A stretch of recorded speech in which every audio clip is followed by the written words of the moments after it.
Well, you are taking a live look from RDOT traffic cameras as snow blankets much of the state. Those flashing lights you see off in the distance, those are on I-30 westbound. Just 20 minutes ago, there was lines of those flashing lights. Traffic backed up from a crash earlier in the evening that had an injury involved.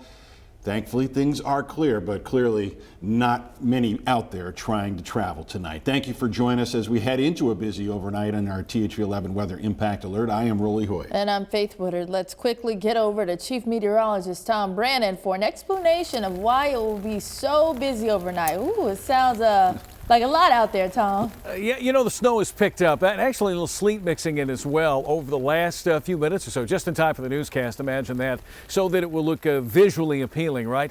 We did have a break from precipitation. It slowed down. We had a little patchy freezing rain, some light sleet, and now the snow is beginning to pile up once again.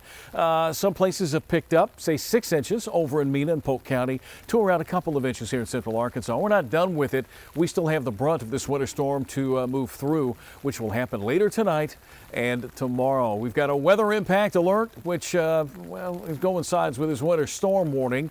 Still expecting inches of rain, snowfall, 5 to 9 inches of snowfall, and even some accumulating freezing rain that's happening over southern Arkansas. Nathan and I have talked quite a bit recently about the possibility of having some warm air aloft move in and cut off the snow momentarily and change that over to a little rain or freezing rain, and that has been the case. Poor Pine Bluff just has not seen the snow. Maybe it will happen a little later tonight. There's always that possibility that it's just freezing rain or sleet. That's that magenta area, but we are beginning to see the heavier bands of precipitation develop. We can see it quite well with our snow seeker. It's falling again along the I-30 corridor, and those heavier bands are going to work their way into the central part of the state overnight tonight and early tomorrow. You get into those orange and magenta colors, that's where it's falling at a pretty good clip, and it's beginning to fill in again as low pressure begins to evolve along the Gulf of Mexico, or the coast of the Gulf, Louisiana near the Gulf of Mexico. This is also the ice identifier. Cannot leave out that there's some freezing rain and some sleet out there over those southern rows of counties. Future radar keeps snow in the forecast all night tonight and through the middle part of the day tomorrow. It begins to back off a bit during the afternoon hours, but probably not in time for sunshine to melt any of it off. There's your hour by hour as we carry this weather impact alert through tomorrow, at least through 1 or 2 o'clock. More coming up on the inside where it's nice and warm, and that's where we'll send things back to Faith and Rolling. Yeah, we'll let you back in just a second, definitely. But as you pretty much heard him describe, this storm is packing a 1-2 punch. While crews cleared the first round of snow, there's no time to chill. Another layer is landing now. Let's head to the streets of Little Rock, where Ashley Godwin found out how the Arkansas Department of Transportation is gearing up for round 2. Yeah, Ashley, how's the ride out there tonight? Rolly and Faith, as long as I can stay inside a warm car, I'm fine. I have photo extraordinaire photojournalist Danny Moore. He's waving to everyone. But we are in West Little Rock right now. We're turning around and we are going to get back on the roads. But so far, it's not too bad. It seems to be, as long as you go slow and steady. We are seeing some sleet, which I think what Tom said, that we would see some sleet right now, and I will turn it around so you can kind of see what we're seeing. The roads are, as you can see, covered with snow or wintry mix, if you will. Just take it slow and steady, especially if you're on the highways. I talked to RDOT just a couple of hours ago. They have hundreds of plows clearing the highways and putting down brine and salt, but there are some concerns about refreeze overnight into the morning for commuters. The downside to that is that creates a lot of slush that's going to refreeze tonight. Temperatures certainly not going to get any higher tonight. It will continue to drop. And then tonight, black ice is a big issue. And then tomorrow morning, rush hour, for those who have to get out, refreeze is a big, big issue.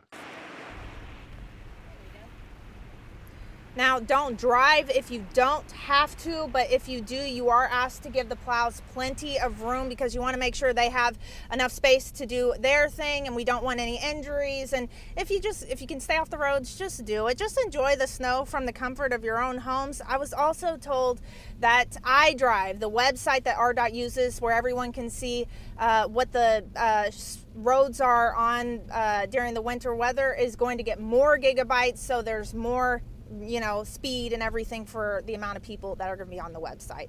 Back to you, Faith and Roley. All right, Ashley, we'll give you some bandwidth as well. We'll check back in with you in just a little bit. Also today, Governor Sarah Huckabee Sanders has already cleared the way for funds to flow when the snow clears. Today, she issued an executive order that declares a state of emergency.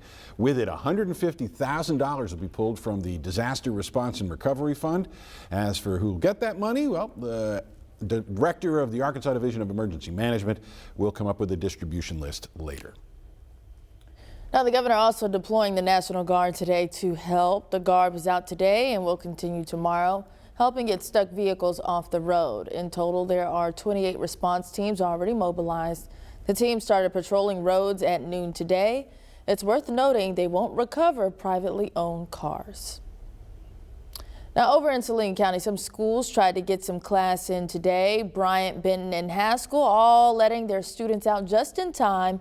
But when the snow began, officials wasting no time getting out and about to clear the roadways. And as you will hear a lot, Saline County Judge Matt Brumley urging those who don't need to be on the roads, stay off of them. Our consolidated Saline Emergency Communications Center is able to monitor the entire county. But again, please stay home. We don't want to be utilizing our emergency services on people that are sliding off in ditches and they don't need to be on the roadway in the first place. If you do have to get out, you are urged to go slow and leave plenty of room between you and the car in front of you. Hot Springs has been at the center of the snow bullseye all week, and through the early going of this storm, those predictions have bore out. But all that lead time has helped city leaders get plans in place, and now they just need your help for that plan to work. Stay home. No, really, I mean, that's the best advice I can give you, is because, the brine's going to give us a little bit of additional road travel time. It's going to melt it as soon as it hits. But when we get, as it gets really heavy tonight, it's going to overtake what the brine's been able to do. And then until we get on the road and start plowing it, it's going to be tough driving. Same goes for the roads in the National Park. Fordyce Bathhouse Visitor Center and the 3 mountain roads are all closed throughout the storm.